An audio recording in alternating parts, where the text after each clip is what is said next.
The smell hit me first: garlic, butter, and expensive wine mingling with the sharp tang of fear that seemed to live permanently in my pores these days. I moved through the dining room of Castello Nero like a ghost, my worn shoes silent against the marble floor. My black uniform blending into the shadows between tables. Nobody looked at me. They never did. I was part of the furniture, another nameless face serving overpriced pasta to people who wouldn't remember me 5 minutes after I cleared their plates. My feet ached. Everything ached. The double shift was killing me, but I needed the money. God, I always needed the money. Rent was due in 3 days, and Mrs. Chen had already slipped the final notice under my door. The red letters screaming at me every time I came home to my shoebox apartment in Chinatown. 23 years old and drowning. Working 2 jobs and still barely scraping by in this city that chewed up girls like me and spit them out without a second thought. Table 7 needs water. Marco hissed at me as I passed the bar, his eyes darting nervously toward the back corner. And don't fuck it up. Those guys, just be invisible, capiche? I nodded, grabbing the crystal pitcher with hands that had started trembling somewhere around hour 9 of my shift. Table 7. The VIP section, roped off with velvet cords that might as well have been prison bars separating their world from mine. I'd served back there before. Politicians, celebrities, people whose watch cost more than my annual salary. But tonight felt different. The air back there was thicker, charged with something electric and dangerous. I approached slowly, eyes down like Marco had taught me.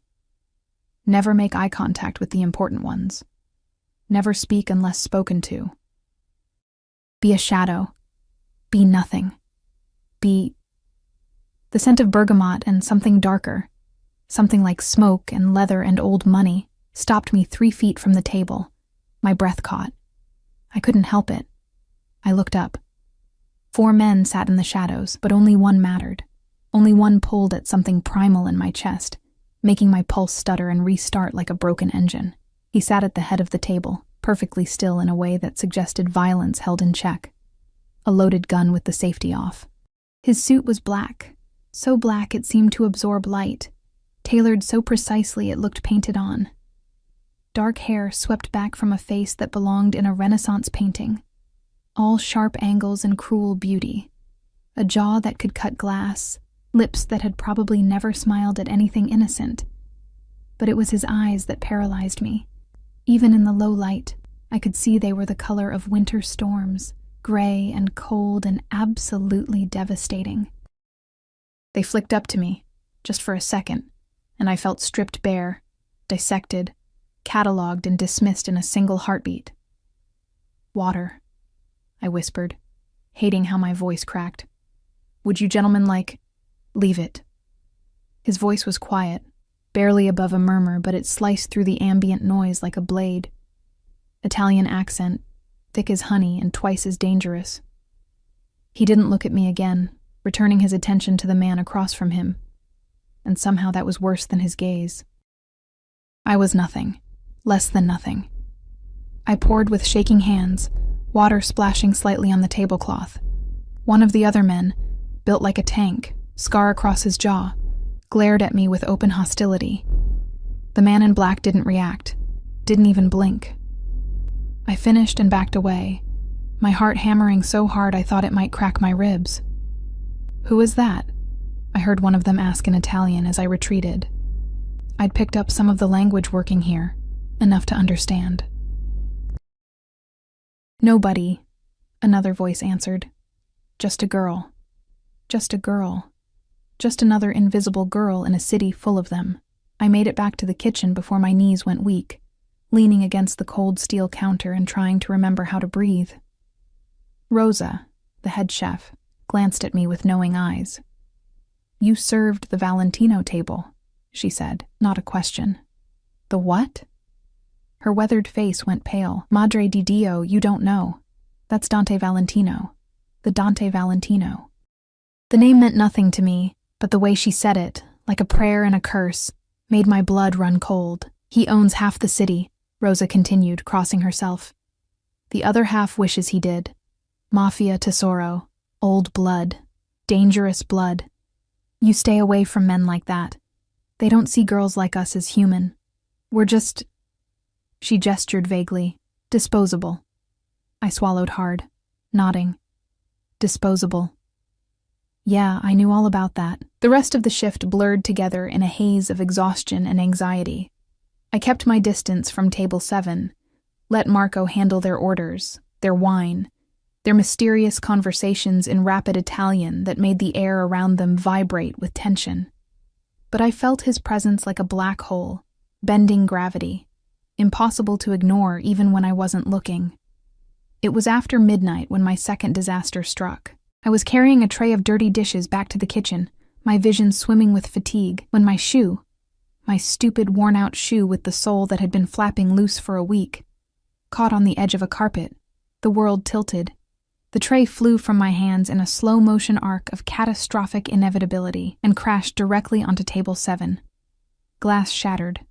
Wine exploded across that perfect black suit like blood. Plates clattered and spun, and in the center of the chaos, Dante Valentino sat perfectly still, red wine dripping from his jacket, his face carved from marble, his storm-gray eyes lifting to mine with an expression I couldn't read. The restaurant went silent. Absolutely. Completely silent. My voice came out as barely a squeak. I'm so sorry, I didn't mean... My shoe, I'm so sorry. One of his men was already standing, hand moving toward his jacket in a gesture that made my blood freeze. But Valentino raised one finger, just one, and the man stopped like he'd been turned to stone. You, Valentino said quietly, his eyes never leaving mine. Come here. My legs moved without my permission, carrying me around the table until I stood directly in front of him.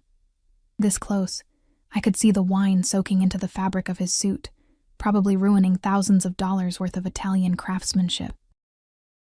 This close, I could smell that bergamot again, mixed now with red wine and something else. Something that made my head spin and my stomach knot with an emotion that wasn't quite fear. Your name. Not a question. A command. Sophie. Sophie Chen. Why did I give him my last name? Why did I give him anything? Sophie Chen, he repeated, tasting each syllable like wine. You've just destroyed a $10,000 suit, Sophie Chen. $10,000. I was going to die. I was going to die right here on the marble floor of Castello Nero, and nobody would even remember my name tomorrow. I started, then stopped. What could I possibly say? I didn't have $10 to my name, let alone 10,000. I'll work it off. However long it takes, you'll work it off, he interrupted. And something flickered in those winter eyes. Amusement. Interest. How much do you make in a night, Sophie Chen? Answer me. The command in his voice made my spine straighten involuntarily. Maybe 200.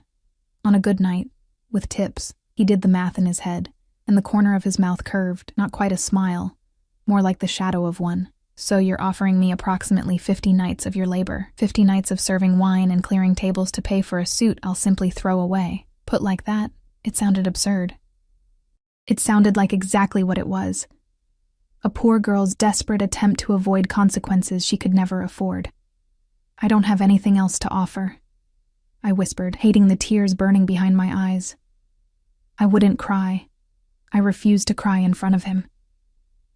He studied me for a long moment, his gaze traveling from my face down to my worn shoes and back up again, cataloging every detail of my poverty, my exhaustion, my absolute vulnerability. I felt naked under that stare, stripped of every defense I'd built up working in this city that devoured girls like me for breakfast. No, he said finally.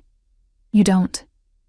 He stood then, unfolding from his chair with a predatory grace that made me step back instinctively. He was taller than I'd realized, at least 6'2", his wine-stained suit somehow making him look more dangerous rather than less. He pulled out his phone, not a regular phone, something sleek and foreign-looking, and made a call in rapid Italian that I could barely follow. Marco, he called, and the manager appeared so fast he must have been hovering nearby. This girl. She works for me now. You'll receive compensation for losing her. Understood? Yes, Mr. Valentino. Of course, Mr. Valentino. Marco didn't even glance at me. I'd just been sold like a piece of furniture, and he was already calculating his compensation. Wait, I said. finding my voice somewhere in the terror. I don't understand. Work for you how? Doing what? Valentino looked at me again, and this time that almost smile deepened into something that made my stomach flip in a way that had nothing to do with fear, and everything to do with a hunger I didn't want to name. You'll find out tomorrow, he said. Giovanni. The tank-like man with the scar stepped forward. Take her home. Get her address. She's to be picked up at 8 a.m. Bring appropriate clothing. And Sophie. He stepped closer.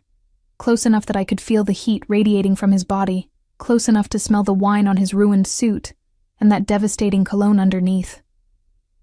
Don't run. I have a very long reach, and I don't like to chase.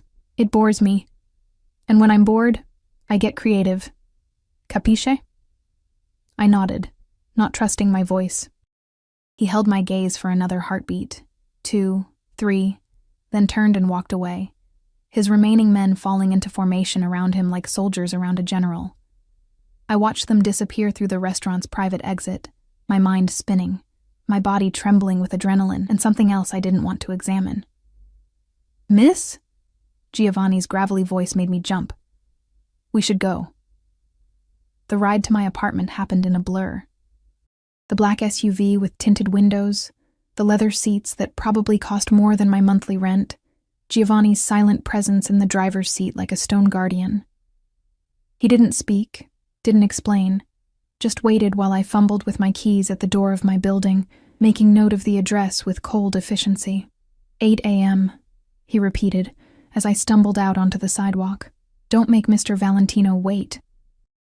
I watched the SUV disappear into the night, then climbed the 4 flights to my apartment on legs that felt like water. Inside, I locked every lock, 2 deadbolts and a chain, and slid down the door until I was sitting on my threadbare carpet, shaking. What had I just agreed to? What had I just been sold into? I should run. I should pack what little I had and disappear into the city's sprawl, become another faceless girl that nobody would remember or miss. But even as the thought formed, I knew I wouldn't. Couldn't. Because Dante Valentino's voice echoed in my head. I have a very long reach, and something told me that running would be the worst decision I could possibly make. And underneath the fear, buried beneath layers of self-preservation and common sense, was something else. Something that made my pulse quicken when I remembered those winter storm eyes. That quiet command, the way he'd looked at me like I was a puzzle he intended to solve. I was disposable, Rosa had said. We were all disposable to men like him. So why did I feel like I'd just been collected? I didn't sleep. How could I? I spent the night pacing my tiny apartment, watching the digital clock on my microwave tick toward 8 a.m. with the inexorable march of an executioner's countdown. Every sound in the building made me jump. Footsteps in the hallway, the couple upstairs arguing, the rattle of pipes in the walls. By the time gray dawn light filtered through my single window, I'd convinced myself a dozen times that this was all some fever dream, that I'd wake up and still be just another struggling waitress with nothing more dramatic in my life than overdue rent. Then 7:30 arrived, and with it, a knock at my door. Not Giovanni's fist, but something lighter, almost polite. I opened it to find a young woman in an immaculate black suit, her dark hair pulled into a severe bun, her expression professionally blank. She held several large garment bags and a leather case. Miss Chen, I'm Lucia. Mr. Valentino sent me to assist you. Her English was perfect, barely accented. She swept past me into the apartment without waiting for an invitation. Her eyes taking in my poverty with the same clinical detachment a doctor might observe a wound. We need to prepare you. Prepare me for what? My voice came out hoarse from lack of sleep. Lucia set the bags on my thrift store couch and began unzipping them with efficient movements. Your new position requires certain standards. You'll need appropriate attire and you should shower. I've brought toiletries. I watched, numb, as she pulled out clothes that looked like they cost more than everything I owned combined. Black slacks and some butter-soft fabric. Silk blouses in cream and charcoal. A structured blazer that probably had an Italian designer's name stitched inside. Even the undergarments looked expensive. Delicate lace things that made my cotton Walmart basics look like rags. I don't understand what's happening, I said, and hated how small my voice sounded. Where am I going? What does he want from me? Lucia's expression softened fractionally. the first hint of humanity breaking through her professional mask. Mr. Valentino doesn't explain himself to staff, but you should know. He doesn't acquire people without purpose. Whatever he sees in you, it's kept you alive. That's more than most can say. The words should have terrified me. Instead, they sent a strange thrill down my spine that I immediately tried to suppress. What the hell was wrong with me? I showered in water that never quite got hot, using the expensive products Lucia had brought. Shampoo that smelled like jasmine and something exotic. Body wash that left my skin feeling softer than it had in years. When I emerged, wrapped in my threadbare towel, Lucia had everything laid out like a soldier's inspection kit. She dressed me with impersonal efficiency, her hands quick and practiced, adjusting seams and checking fit with the concentration of an artist. The clothes transformed me. I stared at my reflection in the mirror, the only mirror I owned, propped against the wall, and barely recognized myself. The black slacks hugged my curves in a way my cheap uniforms never had. The cream blouse made my skin look less sallow, less exhausted. The blazer gave me shoulders, structure, presence. Your hair, Lucia murmured, already working product through the damp strands. She styled it simply, elegantly, pulling it back from my face in a way that felt sophisticated. Minimal makeup followed, just enough to hide the dark circles under my eyes, to bring color to my lips. There. Much better. Better for what? I asked again, but she was already packing up, checking her phone. Giovanni is downstairs. Don't keep him waiting. The SUV was identical to last night's. Black, enormous, windows tinted so dark I couldn't see inside until Giovanni opened the rear door. The interior smelled like leather, and that bergamot scent that I was starting to associate with danger and expensive things. Giovanni's scarred face revealed nothing as I climbed in, my new clothes feeling foreign against my skin. We drove in silence through Manhattan's morning traffic, heading downtown toward neighborhoods I rarely visited, places where the buildings got taller and the people got richer, and girls like me didn't belong. I watched the city transform through the tinted glass, my reflection ghostly against the passing streets. Where are we going? I finally asked, unable to bear the silence any longer. Giovanni's eyes flicked to mine in the rearview mirror. For a moment I thought he wouldn't answer. Then, Mr. Valentino's office. He has matters to discuss with you. What kind of matters? Not my place to say, miss. The building we stopped in front of made my breath catch. A sleek tower of glass and steel in the financial district. The kind of place I'd walked past 1,000 times without ever imagining I'd enter. Giovanni guided me through a private entrance, past security guards who nodded respectfully, into an elevator that required a key card to operate. The numbers climbed. 20 floors, 30, 40. We stopped at 50. The doors opened onto what could only be described as a penthouse office. Floor-to-ceiling windows offered a panoramic view of Manhattan that made me dizzy. The city spread out below like a glittering kingdom, the morning sun turning the East River to molten gold. The space was all dark wood and leather, expensive art on the walls that I didn't recognize but knew instinctively was priceless. And in the center of it all, standing behind a massive desk with his back to me, was Dante Valentino. He'd changed from his wine-stained suit into fresh armor, charcoal gray this time, perfectly tailored. His dark hair still damp like he'd showered recently. He was on the phone, speaking rapid Italian that sounded like orders being given and received. Giovanni nudged me forward gently, then retreated, leaving me standing alone on an expanse of marble floor that felt like a stage. Valentino turned, his storm-gray eyes finding me with the same devastating intensity as last night. He ended his call mid-sentence, his full attention shifting to me in a way that made my skin prickle with awareness. For a long moment he just looked, his gaze traveling over Lucia's work with an expression I couldn't read. "Better," he said finally, echoing Lucia's words. "Sit." He gestured to one of the leather chairs facing his desk. I sat, feeling like a student called to the principal's office, my hands folded in my lap to hide their trembling. Valentino settled into his own chair with that predatory grace, lacing his fingers together on the desk between us. "Do you know who I am, Sophie Chen?" His voice was quieter than last night, almost conversational but no less commanding. "Rosa said you're mafia, that you own half the city." The words tumbled out before I could stop them. His eyebrow rose fractionally. Surprise? Amusement? Rosa is a wise woman. Yes, I am what they call mafia, though I prefer to think of myself as a businessman with traditional values and methods that are sometimes unconventional. I own legitimate enterprises throughout New York and beyond: restaurants, real estate, import-export businesses. I also handle matters that exist in what you might call gray areas of the law. He paused, watching my reaction. Does this frighten you? Yes, I admitted, because lying seemed pointless. Good. Fear is honest. Fear keeps you alive. He leaned back in his chair, still watching me with those winter eyes. I have a problem, Sophie. A problem that, strangely enough, you might be able to solve. Me? I'm nobody. You're just a waitress who destroyed my suit. He interrupted. A waitress who offered to work off a debt she could never repay. A waitress who caught the attention of some very dangerous people last night when she made her spectacular scene. My blood went cold. What people? I have enemies, Sophie. Many enemies. Men who would love nothing more than to see me vulnerable, to find a weakness they could exploit. Last night, 3 of those men were dining at Castello Nero, watching my table, looking for any information they could use against me. He stood, moving to the window, his silhouette dark against the morning light. They saw you spill wine on me.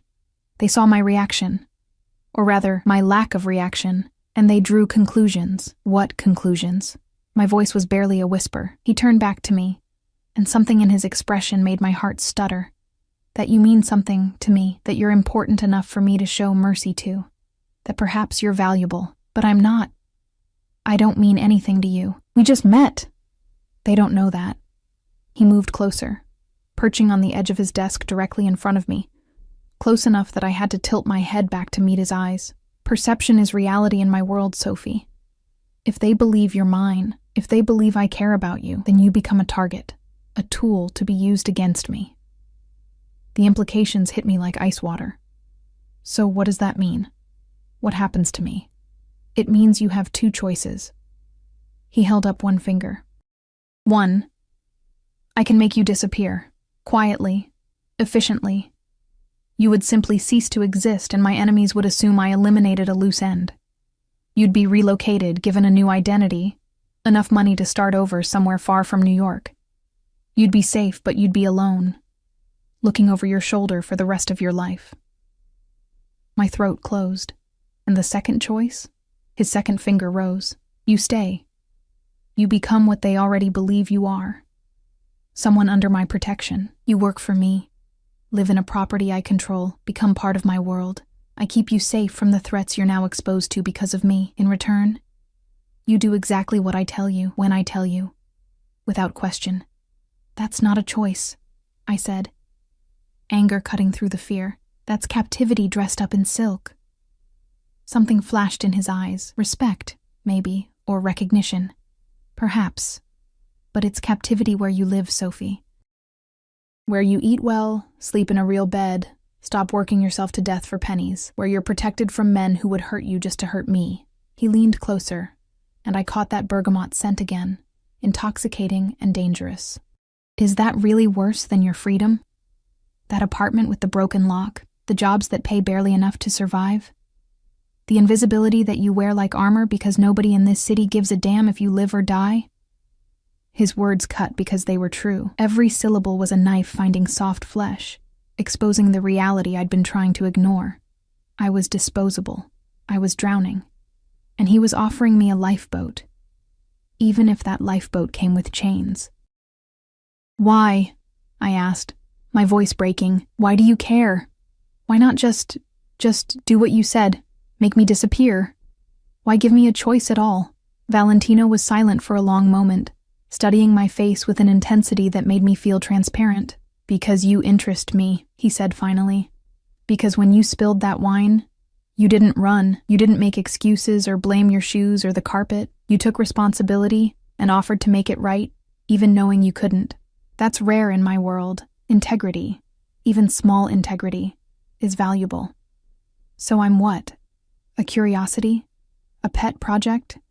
You're an asset that might become something more. He straightened, moving back behind his desk, putting professional distance between us again. I need an answer, Sophie, now. Because my enemies are watching, and every moment you're unprotected is a moment they can strike. I thought about my apartment, my double shifts, my life of invisible servitude that would grind me down until there was nothing left but exhaustion and forgotten dreams. I thought about Mrs. Chen's eviction notice, about the way Marco had sold me without a second glance, about Rosa's words, disposable. And I thought about Dante Valentino's eyes, winter gray and devastating, looking at me like I was something worth protecting, worth keeping. It wasn't really a choice at all. I'll stay, I whispered. He nodded, unsurprised, and pulled out his phone, more rapid Italian orders being given. When he finished, he looked at me again, and for the first time, I saw something almost like satisfaction in his expression. Giovanni will take you to your new residence. You'll find it considerably more comfortable than your current accommodations. Tomorrow, we begin your real training. You'll learn how to move in my world, how to speak, how to act. You'll learn what to say and what to never say. And you'll learn to trust that I keep what's mine safe. What's yours? I repeated, the words tasting strange on my tongue. Yes, Sophie. As of this moment, you belong to me. Your safety is my responsibility. Your actions reflect on me. Your life is now intertwined with mine in ways you don't yet understand. He came around the desk again, and this time when he approached, I didn't flinch. He reached out, his fingers catching my chin, tilting my face up to his. His touch was warm, gentle even, but there was steel underneath, command disguised as caress. Don't make me regret this decision. I reward loyalty, but betrayal I cannot forgive. I understand, I managed, though I wasn't sure I understood anything anymore. Good. He released me, stepped back. Giovanni is waiting. Go. I stood on shaking legs and made it to the elevator before I allowed myself to breathe. As the doors closed, I caught one last glimpse of Dante Valentino standing in his kingdom of glass and steel, backlit by the Manhattan skyline, already back on his phone conducting whatever dark business kept his empire running, and I realized with a clarity that should have terrified me, I'd just traded one prison for another. The only difference was that this cage was gilded, and the man holding the key was far more dangerous than poverty had ever been.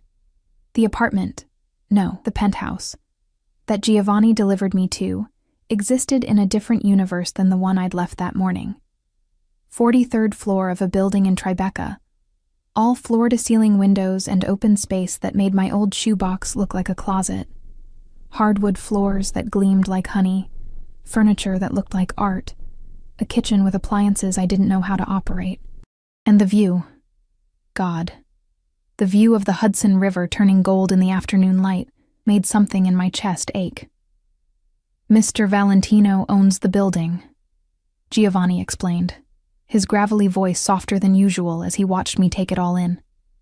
Security on every floor, cameras in all common areas. You're safe here, Miss Chen. Safest place in the city for you right now. It's too much, I whispered, running my fingers along the granite countertop. I don't deserve... Mr. Valentino determines what you deserve. He set a phone on the counter, sleek, foreign-looking, like Valentino's. This is yours now. Only 3 numbers programmed, Mr. Valentino, myself, and Lucia. You don't call anyone else. You don't give this number to anyone else. Capisce? I nodded, picking up the phone like it might bite me. The screen lit up at my touch, showing a background of solid black. No apps except phone, messages, and camera. A leash disguised as technology. Your things from your old apartment will be collected and brought here tomorrow. Lucia will return in the morning to continue your preparation. Giovanni moved toward the door, then paused. Miss Chen. Sophie. I've worked for Mr. Valentino for 12 years. I've seen him angry, violent, even cruel when necessary, but I've never seen him go to this much trouble for someone before. Whatever he sees in you, don't waste it. And don't betray it. He's given you a chance most people in your position don't get. What position is that? I asked, though I wasn't sure I wanted the answer. Alive, Giovanni said simply, and left. I spent the rest of that day exploring my gilded cage, opening closets to find them already stocked with clothes in my size. How did they know my size? testing the massive bed with its sheets that felt like clouds, standing at the windows and watching the city move below like I was a queen surveying her kingdom. Except I wasn't a queen. I was a prisoner who'd been given a nicer cell. Night fell, and with it came the fear. Every shadow looked like a threat. Every sound made me jump. I kept thinking about Valentino's words. Enemies watching, targets, tools to be used, and wondering if men with guns were already planning how to get to me, how to hurt him through me. I should have felt safer 43 floors up with security and cameras. Instead, I felt exposed, visible, a bird in a cage with glass walls. The phone buzzed at 10 p.m., making me nearly drop it. A message. No name, but I knew who it was from. Sleep. Giovanni will collect you at 8 a.m. Wear the black dress in the closet. No greeting. No pleasantries. Just commands. I should have been angry. Instead, I felt something settle in my chest. The weird comfort of knowing someone was watching, even if that someone was dangerous. I found the dress. Black, obviously. Designer label I vaguely recognized from magazine covers. It hugged every curve, ended just above my knees, and made me look like someone who belonged in this world of penthouses and private security. I hung it on the bathroom door and stared at it like it was evidence of my transformation. Yesterday, I was Sophie Chen, invisible waitress. Today I was... what? Dante Valentino's property, his pet, his responsibility. I didn't sleep that night either. Morning came with Lucia's efficient knock. She'd brought a team this time, a hairstylist who worked magic with hot tools, a makeup artist who painted my face with such skill I looked like a different person. Elegant, polished, expensive. The dress fit perfectly, of course. Everything in this new life fit perfectly, like it had been planned down to the last detail. "Where am I going?" I asked, as Lucia fastened a delicate gold necklace around my throat. It felt like a collar. "Mr. Valentino is taking you to lunch, a public appearance. You'll be seen together, photographed together. By tomorrow, everyone who matters will know you're under his protection." She met my eyes in the mirror. "This is important, Sophie. How you act, what you say, even how you look at him. It all sends a message. You need to appear comfortable, content, chosen. Not scared, not coerced. Can you do that?" "I don't know," I admitted. "Then learn quickly. Your life may depend on it." Giovanni collected me at noon, but this time the SUV took us to a different part of the city, uptown, where old money lived and breathed. We stopped in front of a restaurant I'd seen featured in magazines, the kind of place where reservations were made months in advance, and the waitstaff probably earned more than I had at both my jobs combined. Valentino was waiting at a corner table, his back to the wall, always aware of exits, entrances, threats. He wore navy today, the color making his gray eyes even more striking, and when he saw me, something flickered across his face. Approval? Possession? He stood as I approached, the gesture old world and courtly, pulling out my chair himself. "You look perfect," he said quietly, his hand lingering briefly on my shoulder, a touch that looked affectionate but felt like a claim being staked. "Remember, we're being watched. Smile, Sophie. You're supposed to be happy to be here." I smiled. It felt like a mask, but I wore it anyway, letting him pour me wine that probably cost more than my former monthly rent. Around us, I could feel eyes tracking our every move. The other diners pretending not to stare while absolutely staring, the staff moving with extra care around our table. And somewhere, I couldn't see them, but I felt them, were Valentino's men, shadows keeping watch. "Tell me about yourself," Valentino said, playing the role of attentive date. "Your family." "There's not much to tell." I sipped the wine. It was incredible, smooth, and rich. My mother was Chinese, immigrated when she was 20. My father was American, white, from somewhere in the Midwest. He left before I was born. Mom died when I was 19. Cancer. I've been on my own since then. Something in his expression shifted. A crack in the marble facade. No other family? None that claims me. Mom's family in China never approved of her marrying an American. My father's family never knew I existed. The words came easier than I expected. Maybe because of the wine, Maybe because pretending to be on a date made it feel like confession. I'm nobody's daughter, nobody's sister, nobody's anything. Just Sophie Chen, taking up space in a city that doesn't care if I disappear. You're not nobody anymore, Valentino said, and his hand covered mine on the table. Warm, strong, absolutely deliberate for the cameras I couldn't see but knew were there. You're mine. That means something in this city, does it? I met his eyes, forgetting for a moment that this was performance. Or am I just another asset in your portfolio, something you own, like this restaurant or that building or whatever else you've collected? His fingers tightened fractionally on mine. Careful, Sophie. We're in public. You told me to look comfortable. Comfortable people ask questions. A smile ghosted across his lips. Genuine this time, I thought, not just for show. Brave little bird. Yes, you're an asset. But assets have value. They're protected, maintained, kept safe from harm. Is that not better than the alternative? The alternative being? Being nothing. Being invisible. Being the girl who works herself to death and dies unmourned in a city that eats people like you for breakfast. He leaned closer, his voice dropping. I'm offering you significance, Sophie. Purpose. A place in a world that would otherwise crush you. All I ask in return is loyalty and obedience. Is that truly so terrible? The waiter arrived before I could answer, presenting dishes I hadn't ordered but that looked and smelled divine. Valentino had ordered for both of us, I realized. Another small demonstration of control, of ownership. I should have been angry. Instead, I ate the perfectly prepared fish and let him guide the conversation, playing my role as the captivated companion, while my mind spun in circles. This was my life now, this performance, this pretense, this elaborate theater where I was both prisoner and princess, where danger lurked behind every smile and safety came with a price tag of absolute submission. And the terrifying part, the part I couldn't admit even to myself. A piece of me was starting to like it. After lunch, Valentino walked me through the restaurant, his hand at the small of my back. Possessive, protective. Outside, photographers were waiting. I tensed, but he murmured in my ear, Smile, dolcezza. Show them you're happy. Dolcezza, sweetness. The endearment felt like honey laced with poison. The cameras flashed, catching us together in a moment that would be distributed across gossip sites and social media within hours. Dante Valentino and his mysterious new companion. The mafia boss and the unknown girl. By tomorrow, everyone in his world would know my face. My name. My status as his. What? Girlfriend? Mistress? Property?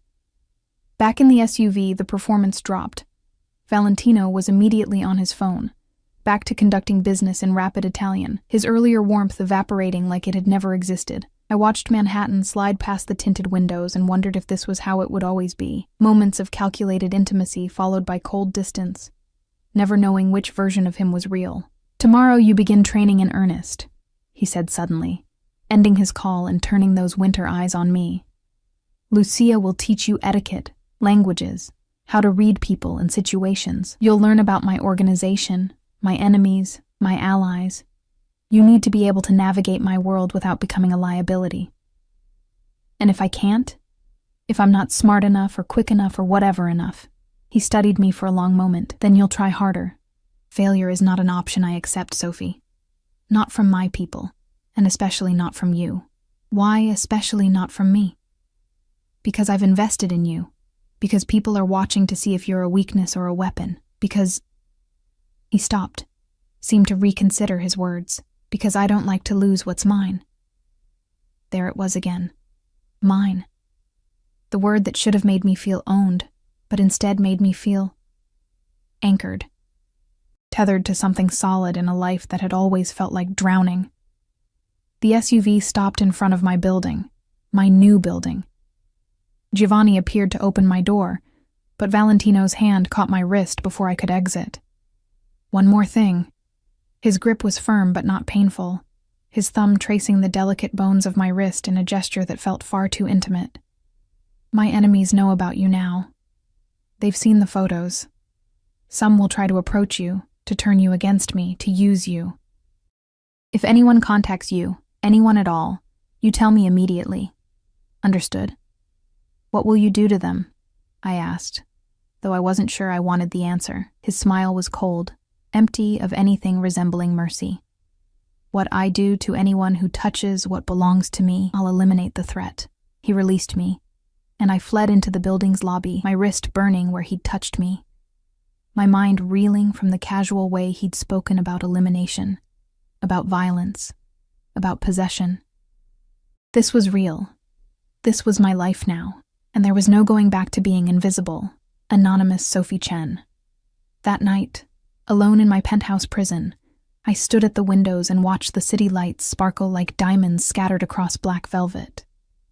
Somewhere out there, Valentino's enemies were planning, watching, waiting for me to become the weakness they needed. And somewhere, Valentino himself was conducting his dark business, moving pieces on a board I couldn't see, but was now very much a part of. My phone buzzed. Another message. Sleep well, Dolcezza. Tomorrow we see if you're strong enough for this world. I traced the words on the screen, that endearment that tasted like danger, and something I didn't want to name. Strong enough. Was I? Could I be? I didn't know. But as I climbed into bed with sheets that cost more than a month's rent in my old life, I realized something that should have terrified me. I wanted to be. I wanted to prove myself to him. To this dangerous man, who'd pulled me from obscurity and given me significance. I wanted to be strong enough, smart enough, valuable enough to keep. And that wanting, that terrible, traitorous wanting, was the most dangerous thing of all. 3 weeks passed in a blur of transformation. Lucia became my constant companion, drilling me relentlessly in the skills I'd need to survive Valentino's world. Italian lessons until my tongue ached from unfamiliar pronunciations. Etiquette training that covered everything from which fork to use at formal dinners to how to exit a car without showing too much leg. Self-defense classes with the instructor named Marco, different from the restaurant manager who taught me how to break holds, where to strike, how to use my smaller size as an advantage. You're doing well, Lucia said one afternoon as we reviewed photographs of Valentino's associates and enemies. I had to memorize faces, names, loyalties, grudges that went back decades. Better than I expected, honestly. Most people Mr. Valentino brings into the organization take months to adapt. You're learning in weeks. I don't have months, I said, studying the face of a man named Konstantin Volkov. Russian mob, major rival, known for brutality. His enemies are already watching. I either learn fast or become a liability he has to eliminate. Lucia's silence confirmed what I already knew. There was no safety net here, no second chances. Either I became valuable enough to keep, or I became dangerous enough to dispose of. I saw Valentino sparingly during those weeks. Brief encounters that felt choreographed, calculated, dinner at exclusive restaurants where we played our roles for watching eyes. A gallery opening where his hand at my back sent messages to everyone present. A charity gala where I wore a dress that cost more than a year of my old salary and learned to smile while men who'd ordered murders discussed art and politics. But in private, away from cameras and witnesses, he remained distant, professional. Our conversations were brief, focused on my progress, my training, whether I was ready for the next step. The intimacy from that first lunch never returned, replaced by the cool assessment of a man evaluating an investment. It shouldn't have bothered me. This was a business arrangement, a transaction. Protection in exchange for obedience. Safety in exchange for loyalty. My feelings, whatever they were, had no place in the equation. Except they were there anyway, growing like weeds in cracks I didn't know existed. The way my pulse quickened when his name appeared on my phone. The way I found myself dressing more carefully on days I knew I'd see him. The way his rare smiles felt like victories I wanted to collect and hoard. I was developing feelings for my captor. The realization hit me one night as I stood at my windows, and the shame of it burned like acid. What kind of person fell for the man who'd bought her like property, who kept her in a gilded cage and called it protection? Someone desperate, I answered myself. Someone who'd been invisible for so long that any attention, even dangerous attention, felt like sunlight after years in darkness. The fourth week brought a shift. Valentino summoned me to his office, but this time Giovanni escorted me to a different location, a townhouse in the Upper East Side that screamed old money and older secrets. Armed men nodded as we entered, their deference to Giovanni absolute. Inside, the decor was different from the glass and steel of his corporate headquarters. Dark wood, leather, oil paintings that probably cost millions. This was the real seat of power, I realized. The place where his legitimate business ended and his other empire began. He was waiting in what looked like a study, standing before a massive fireplace, despite the summer heat outside. He'd discarded his jacket, rolled up his shirt sleeves, and for the first time I saw the ink on his forearms, elaborate tattoos that spoke of old traditions, of blood oaths and criminal heritage. They should have frightened me. Instead, I found them hypnotic, wanting to trace the patterns with my fingers. Sophie. He turned, and something in his expression was different, tense. Almost worried. We have a problem. Sit. I sat in the leather chair facing him, my stomach knotting with anxiety. What kind of problem? The Volkov family. He pulled out his phone, showed me a photograph. Me, leaving my building yesterday morning, captured from across the street. They're watching you more closely than I anticipated. Konstantin's nephew, Alexei, has been asking questions. About you, about your background, about your relationship to me. What does he want? Leverage. Proof that you're more than just a front, that I actually care about you. If they believe you're genuinely important to me, you become a target for kidnapping, for ransom, for... He stopped, jaw tightening. For things I won't let happen. So what do we do? My voice was steadier than I felt. He was quiet for a moment, studying the fire like it held answers. When he spoke, his voice was carefully controlled. We escalate the performance. We make them believe you're not just under my protection. You're integral to my life, He seemed to struggle with the word, my companion, in every sense. Understanding hit me like cold water. You want them to think we're together. Yes, romantically involved, living together, sharing a bed. His eyes met mine, and for once, I saw uncertainty there. I'm moving you into my primary residence, my home. We'll be seen together constantly. You'll attend family functions, business meetings. You'll be at my side in situations where only someone truly trusted would be allowed. Won't that make me more of a target? Yes, but it also makes you too valuable to touch without starting a war. If they believe harming you would unleash my full wrath, they'll hesitate. And in that hesitation, we find safety. He moved closer, crouching before my chair so we were eye level. This is more than what I initially asked of you, Sophie. This is asking you to pretend to love me. To act as though you chose this, chose me. Can you do that? The irony wasn't lost on me. He was asking me to fake feelings that were already becoming dangerously real. Yes, I whispered, I can do that. There's something else. He reached into his pocket, pulled out a small velvet box. My heart stopped. This is for appearances only. Don't mistake it for something it's not. He opened the box. A ring gleamed inside, a sapphire the color of deep ocean water, surrounded by diamonds that caught the firelight and threw rainbows across the walls. It was the most beautiful thing I'd ever seen. An engagement ring? My voice came out strangled. The Volkovs need to believe I'm committed to you beyond mere protection. This sends that message. You wear this. We announce our engagement to select people, and you become untouchable. He took the ring from the box, held it up. This was my grandmother's. Wearing it means something in my world. It means family, legacy, permanence. It's the ultimate statement of ownership and protection. But it's not real, I said, needing to hear him confirm it. No, he agreed. It's not real. He slid the ring onto my finger anyway. It fit perfectly, of course. Everything in his carefully constructed world fit perfectly. I stared at it, this symbol of false promise, and felt something crack inside my chest. There's a family dinner tomorrow night, Valentino continued, standing and putting distance between us again. My uncle, my cousins, some of the old guard. They need to meet you, accept you. These are dangerous men, Sophie. Men who've known me since I was a child. They'll test you, push you, try to find cracks.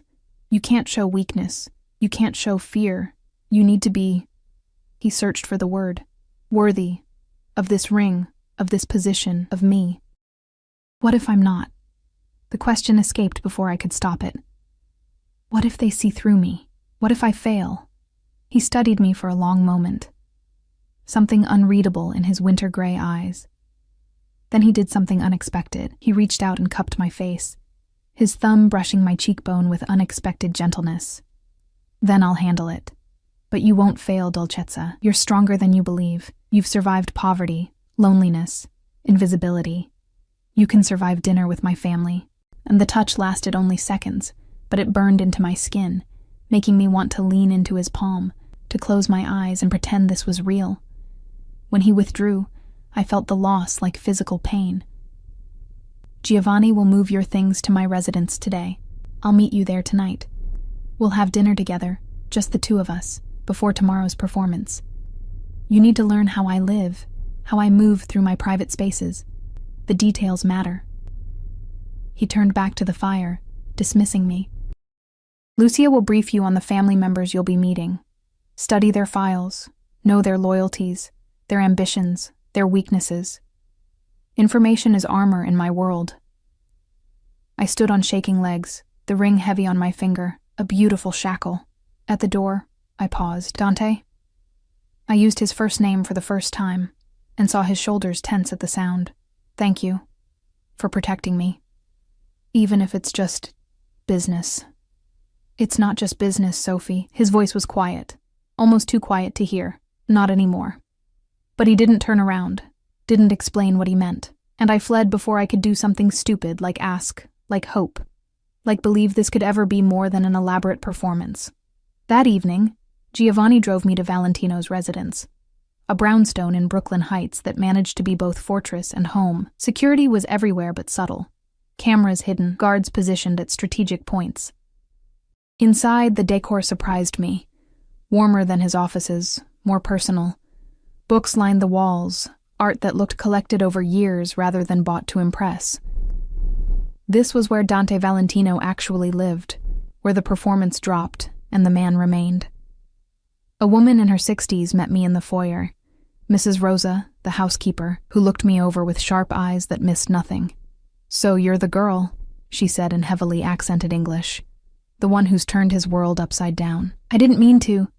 Didn't mean to," she snorted. "Nothing happens by accident around Mr. Valentino. If you're here, it's because he wants you here. Question is, do you want to be here? Or are you just another girl dazzled by money and power?" The accusation stung because part of it was true, but I met her eyes steadily. "I want to survive.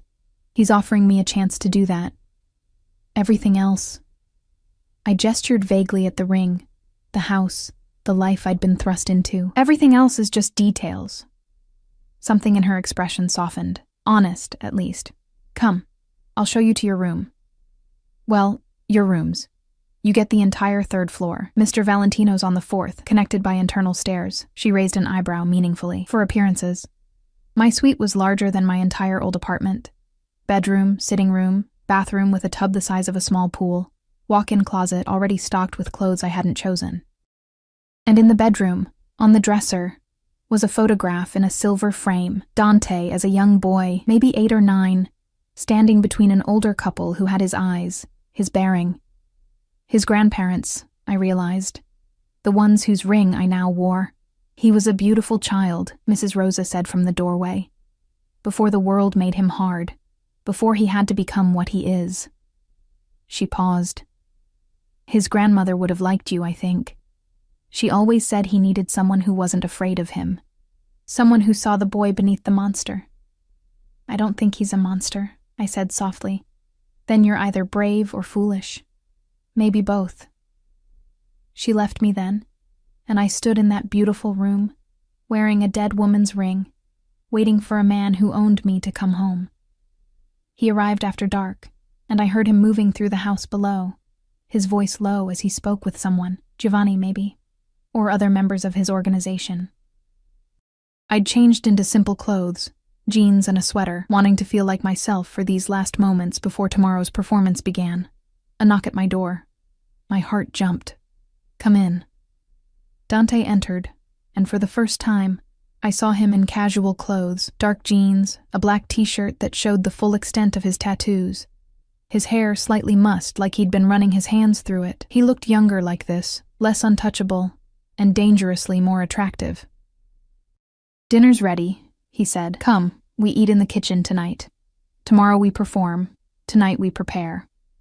I followed him downstairs to a kitchen that was clearly Mrs. Rosa's domain. She'd left food warming on the stove. Pasta, bread, wine, simple, homey, nothing like the restaurant meals we'd shared. Dante served us both, his movements comfortable and practiced. And I realized he actually cooked, actually lived like a normal person in these private moments. We ate in silence for a while, the only sound the clink of forks on plates. Then, "Are you frightened? Of tomorrow?" "Terrified," I admitted. "What if they hate me? What if they see I don't belong? They'll see what I show them, that you're under my protection and therefore untouchable." "But Sophie..." He set down his fork, those winter eyes intense. "If this becomes too much, if you truly can't bear it, tell me. I'll find another way to keep you safe.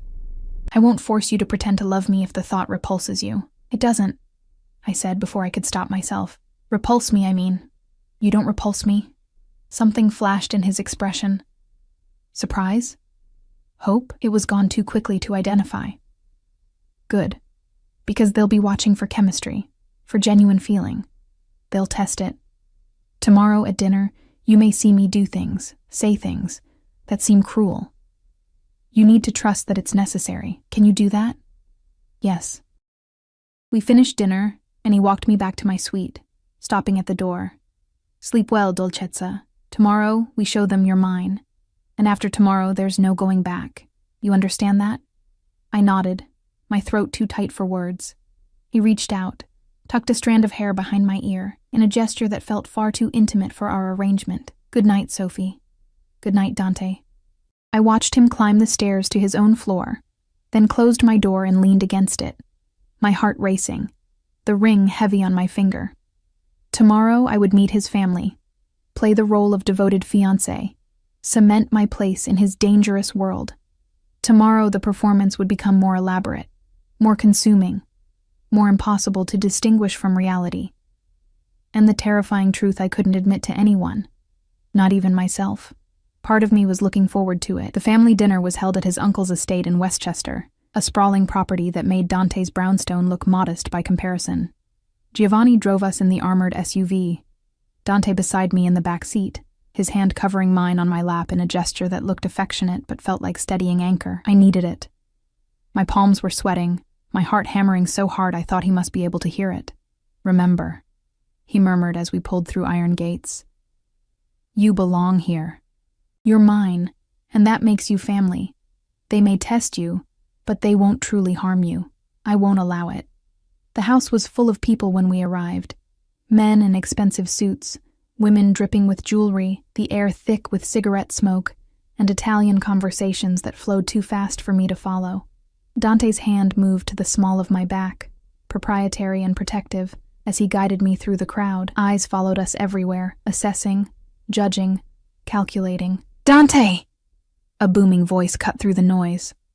A large man with silver hair and Dante's eyes, family resemblance unmistakable, approached with arms spread wide. "Finally, you bring her to meet us. We were beginning to think she was a ghost." "Uncle Sal." Dante's voice was warm, affectionate in a way I'd never heard. "This is Sophie. Sophie, my Uncle Salvatore, head of the family." I offered my hand, but Salvatore pulled me into a crushing hug instead, kissing both my cheeks in the traditional way. "Beautiful. Dante, you didn't tell us she was so beautiful. And that ring, Nonna's ring. Madonna, this is serious." "Very serious," Dante confirmed, his arm sliding around my waist, pulling me against his side. The gesture looked natural, felt electric. "Sophie is mine. I want that understood by everyone here." The message in his words was clear, a line being drawn, a claim being staked. Around us, I saw nods of understanding. Whispers passed between family members. I was being presented, accepted, absorbed into this dangerous dynasty. Dinner was an elaborate affair. Too many courses, too much wine, too many people whose names I struggled to remember despite Lucia's drilling. I sat beside Dante at the long table, his cousins and their wives surrounding us. Conversation flowing in a mix of English and Italian that left me dizzy trying to follow. But Dante never left me adrift. He translated quietly, included me, his attention split between family politics and making sure I was okay. It was during the main course that the testing began. "So, Sophie," said a woman named Gabriella, one of the cousins' wives, known for her sharp tongue and sharper ambitions according to Lucia's files. "How did you meet our Dante? It must be quite a story for him to give you Nonna's ring." The table went quiet, everyone watching, waiting. This was the moment. Truth or fiction? What story had we prepared? "I spilled wine on him," I said simply, deciding honesty was safer than elaborate lies. "At the restaurant where I worked. Destroyed a very expensive suit. He could have had me fired. Could have done much worse. Instead, he saw something in me worth protecting." "Worth owning, you mean?" Gabriella said with a smile that didn't reach her eyes. "Gabriella." Dante's voice was quiet, but it cut like a blade. "Sophie is not owned. She is cherished. There's a difference. Perhaps you've forgotten what that looks like." The rebuke hung in the air, sharp enough to draw blood. Gabriella's face flushed, but she nodded, chastened. Around the table, I saw respect in the eyes of the older generation. Dante defending his woman, putting family members in their place when necessary. It was a display of power, of priorities. His hand found my thigh under the table, squeezed gently. Reassurance, approval, possession. I forced myself not to flinch at the intimacy, reminding myself this was performance, this was necessary. Even if my skin burned where he touched me. Even if I wanted to cover his hand with mine and never let go. After dinner, the men retreated to Salvatore's study for business talk. The real reason for this gathering, I realized. But before Dante could follow, his uncle stopped him. "Bring her. If she's to be family, truly family, she should understand what that means." Dante hesitated, his eyes meeting mine in a silent question. I nodded, even though fear coiled in my stomach. I'd come this far. I couldn't back down now. The study was dominated by a massive desk and walls lined with books that probably hadn't been read in decades. The men settled into leather chairs. Cigars were lit. Glasses of amber liquid poured. I sat in the corner, trying to be invisible. But Salvatore gestured me forward. No, sit beside Dante. You're his fiancé, not his servant." I moved to the chair beside Dante's, and his hand immediately found mine, our fingers interlacing in a gesture that felt far too natural. The conversation that followed was conducted mostly in Italian, but enough was in English for me to understand the stakes: territory disputes, rival families encroaching on their businesses, the need for stronger alliances and more aggressive tactics. "The Volkovs are becoming bold," one cousin said, his name escaping me. "They've been making moves in our neighborhoods, recruiting our people. Constantine thinks we're weak, then we remind him otherwise," Dante said calmly, his thumb tracing circles on the back of my hand in an absent gesture that made concentration difficult. "We've tolerated their provocations because open war is bad for business. But there are limits to my patience." "What about the girl?" Gabriella's husband, Carlo, jerked his chin toward me. "They know about her. She's vulnerability. They could use her against you. They could try." Dante's voice went cold, deadly. "And in trying, they would discover exactly how far I'll go to protect what's mine. Sophie is not a weakness. She's a line in the sand. Anyone who crosses it dies." The casual way he discussed murder, violence, death. It should have terrified me.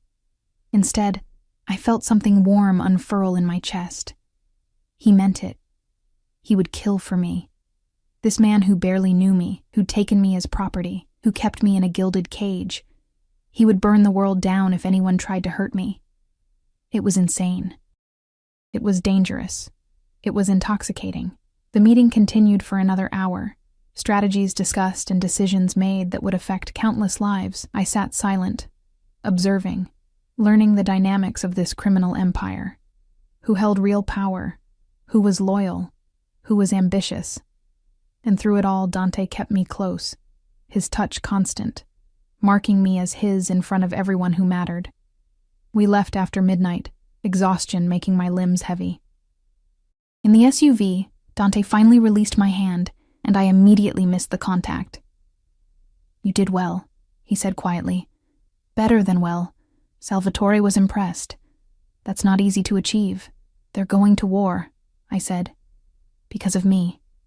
Because the Volkovs see me as a way to hurt you. They were always going to war. You're just the excuse, not the cause." He turned to me, and in the dim light of the passing street lamps, his face looked younger, almost vulnerable. "Does it bother you? Knowing what I do, the violence I'm capable of?" "It should," I admitted. "But no, it doesn't. Is that wrong? Am I broken for not being horrified?" "You're not broken, Dolcezza. You're adaptable. It's why you've survived this long." His hand rose, cupped my cheek. "And why you'll survive what comes next." "What does come next?" His expression hardened. "The Volkovs make their move. They'll try to take you, to prove I'm not as powerful as I claim. And when they do, you need to be ready." Fear spiked through me. Ready how? "Trust me. Follow my lead. And when I tell you to do something, no matter how strange it seems, you do it without question. Can you promise me that?" "Yes," I whispered, even though I had no idea what I was agreeing to. The attack came 3 days later. I was leaving the brownstone for a fitting appointment with Lucia. More clothes, more armor for my role as Dante's fiancé. Giovanni was with me, plus 2 other guards whose names I'd learned, Marco and Tony. We'd just reached the SUV when the first shot rang out. Time fragmented into chaos. Giovanni shoved me to the ground, his body covering mine. More gunfire, the sound deafening in the quiet Brooklyn street. Screaming. Mine? Someone else's? Marco fell, blood blooming across his chest. Tony returned fire, his gun appearing from nowhere. And through it all, Giovanni's voice in my ear. "Stay down. Don't move. Don't fucking move." Then different voices, Russian accents, hands grabbing me despite Giovanni's attempts to shield me. A sharp pain in my neck, needle, injection, something that made the world go soft and blurry. The last thing I saw before darkness took me was Giovanni's face, bloodied but alive, his mouth forming words I couldn't hear over the ringing in my ears. I woke in darkness. Not complete darkness. There was a sliver of light under what must be a door. My head throbbed, my mouth tasted like metal, and my hands were zip-tied behind my back. Concrete floor, cold and rough.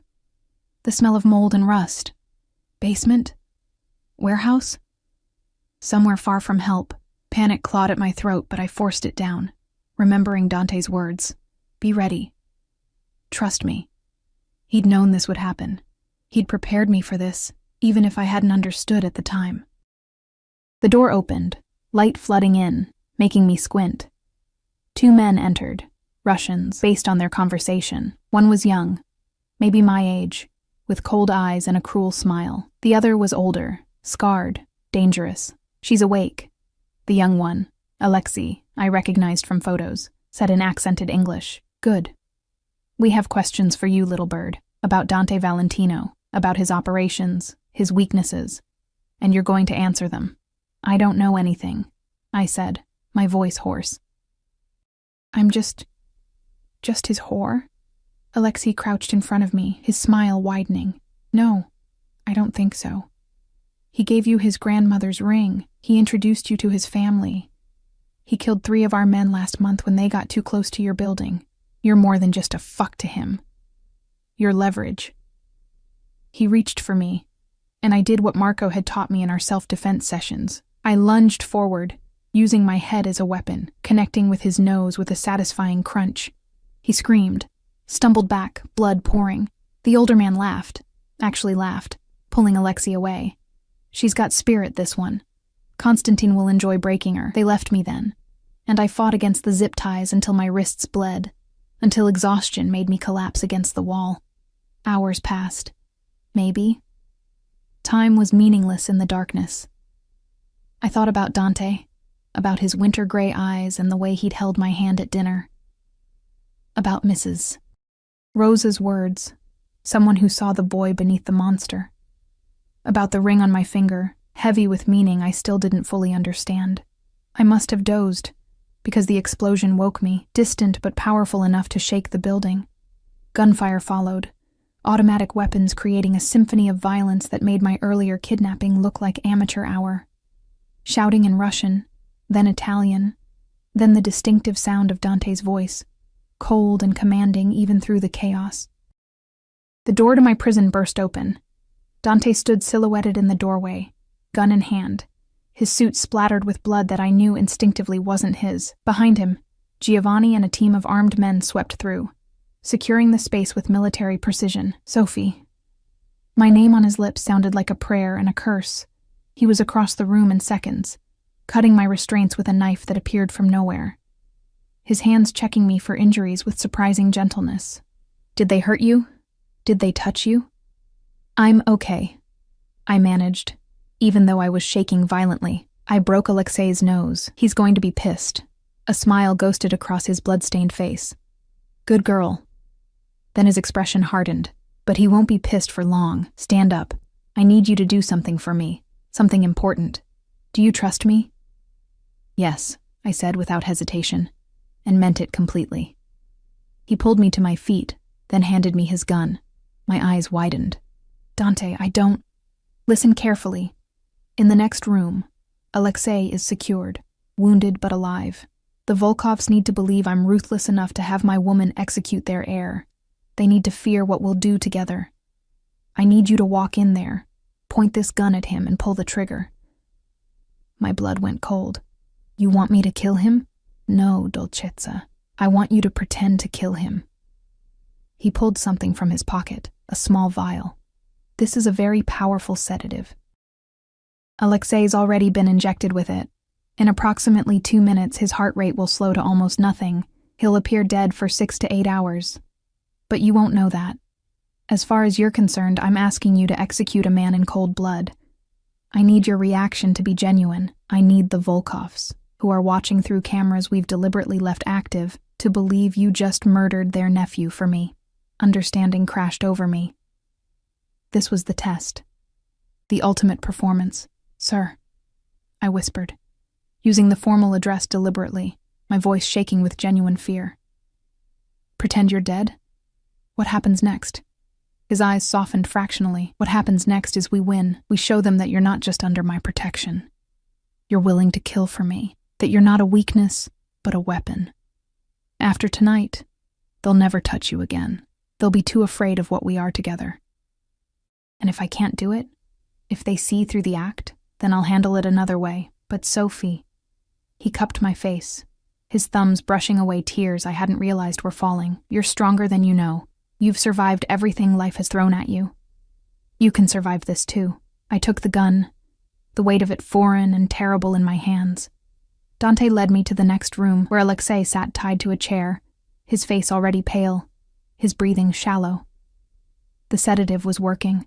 Around us, I could feel the watching eyes of Dante's men, the presence of cameras capturing every moment.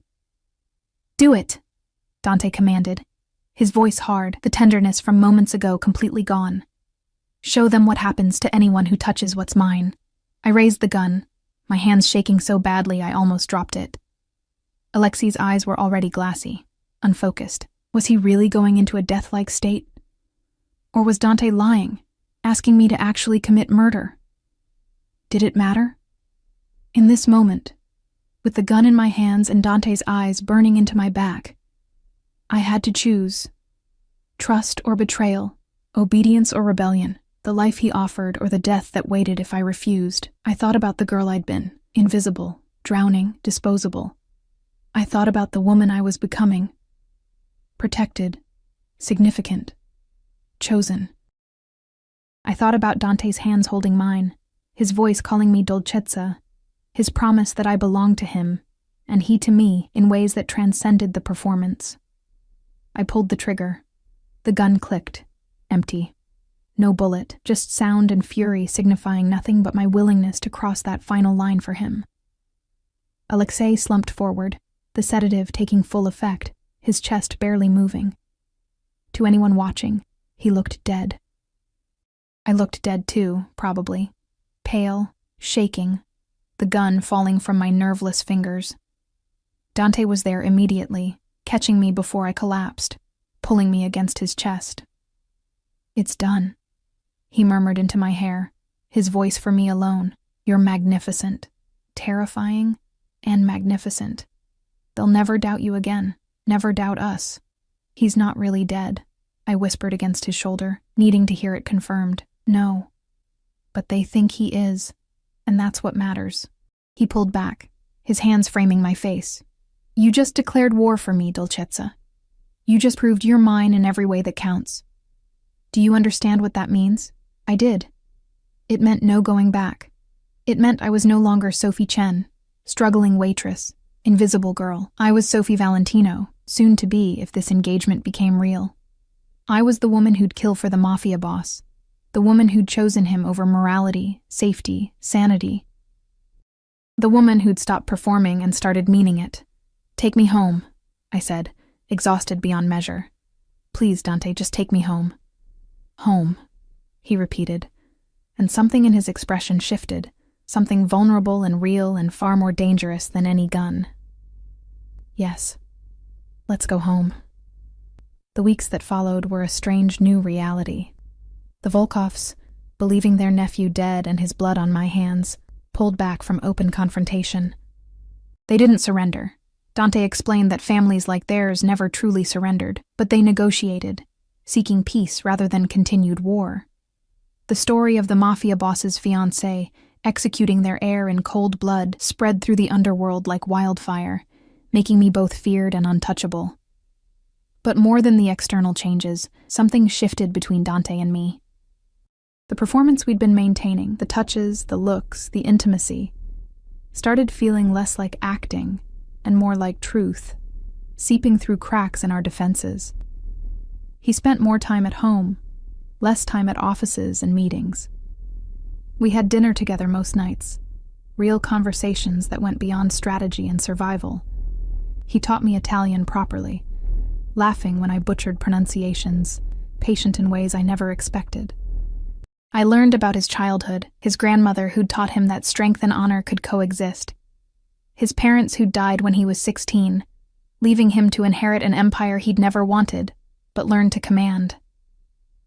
And I told him about me, not just the facts he already knew, but the feelings underneath, the loneliness of being nobody's daughter, the dreams I'd abandoned because survival took priority, the fear that had been my constant companion until he'd replaced it with something I didn't want to name. 2 months after the Alexei incident, I woke to find Dante sitting in the chair beside my bed, watching me in the early morning light, not threatening, just present. "You're supposed to be on the 4th floor, I mumbled, sleep fuzzy and confused. "I know." He was quiet for a moment. "Sophie, I need to tell you something, about us, about this arrangement." My heart clenched. This was it. He was ending it, had found a better solution, didn't need me anymore. "Okay. When I gave you that ring, I told you it wasn't real, that this engagement was for show, for protection, for strategy." He moved to sit on the edge of my bed, his weight making the mattress dip. I lied. "What?" Not consciously. Not at first. But somewhere between that dinner with my family and watching you break Alexei's nose. Between teaching you Italian and listening to you laugh at Mrs. Rosa's terrible jokes. He reached out, took my hand, the one wearing his grandmother's ring. It became real for me. You became real for me. Not an asset or a responsibility or a strategy, just Sophie. The woman who saw past the monster to the man underneath. The woman who chose to stay even when I gave her the option to leave. The woman I'm terrified of losing. I stared at him, my mind unable to process his words. "You're saying..." "I'm saying I love you, Dolcezza. I'm saying this engagement doesn't have to be pretend anymore if you don't want it to be. I'm saying marry me, really marry me, and let me spend the rest of my life keeping you safe and making you happy. and showing you that you were never disposable. You were always meant to be cherished. Tears spilled down my cheeks, hot and unstoppable. I was falling for my captor. I thought I was crazy. I thought, you weren't falling for your captor. You were falling for the man who fell for you first. He pulled me into his arms, and this time there was no performance, no audience, no purpose beyond the simple need to hold each other. I know the circumstances were wrong. I know I took your choice away at first, but I'm giving it back now. Choose me, Sophie. Not because you're afraid or obligated or trapped. Choose me because you want to, because this, he gestured between us, is worth fighting for. Yes. I whispered against his chest, breathing in bergamot and smoke and safety. Yes, I choose you. I choose this. I choose us. He kissed me then, our first real kiss, and it was nothing like I'd imagined during all those nights lying awake thinking about him. It was better, desperate and gentle, claiming and cherishing, a promise sealed in the gray light of dawn. We married 3 months later, a small ceremony by his family's standards. Salvatore gave me away since I had no father. Mrs. Rosa cried through the entire service. Giovanni stood as Dante's best man, his scarred face actually smiling, and when Dante slipped the wedding band beside his grandmother's ring, when he promised to love and protect me for the rest of our lives, I knew he meant every word. The honeymoon was 2 weeks in Sicily, where the Valentino family originated, where Dante showed me olive groves and ancient villages and the grave of the grandmother whose ring I wore. We walked through centuries-old streets hand in hand, no guards visible though I knew they were there, no performances necessary because we'd finally found the truth underneath all the pretending. What would you have done? I asked one evening as we watched the sunset paint the Mediterranean gold and crimson, if I'd chosen to disappear that first day? If I'd taken the relocation and the new identity? Dante was quiet for a long moment, his arm around my shoulders, his breath warm against my temple. I would have let you go, made sure you were safe, then spent the rest of my life wondering what might have been if you'd stayed. I'm glad I stayed. So am I, Dolcezza. So am I.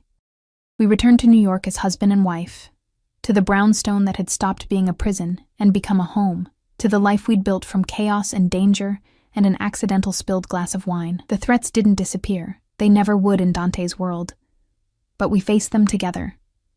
I learned the business, became more than just his wife, but his partner, his confidant, his equal in ways that made his enemies hesitate and his allies respect. And on quiet nights when the city slept and danger felt far away, we'd sit together in his study, my head on his shoulder, his fingers tracing patterns on my arm, both of us marveling at the strange and violent and beautiful path that had led us here. From invisible waitress to mafia wife, from drowning to floating, from performing love to living it. The transformation should have broken me. Instead, it had made me whole. I love you, I whispered into the comfortable silence. I love you more, Dante replied, pressing a kiss to my hair. My Sophie, my Dolcezza, my everything. And in his arms, wearing his grandmother's ring and his love like armor, I finally understood what Rosa had meant that first night. I wasn't disposable anymore. I was cherished. I was chosen. I was home. The waitress who'd begged the mafia boss for mercy had found something far more valuable than safety. She'd found someone willing to pretend to be dead and then prove he'd die for real to keep her alive. She'd found someone who saw her when the whole world had looked away. She'd found love in the last place she ever expected to look, in the winter-gray eyes of a dangerous man who'd given her a choice, and then made her realize she'd always been choosing him, from that very first moment when wine had spilled and fate had intervened. And that, in the end, was the greatest performance of all. Two people pretending they didn't belong together until the pretending became truth.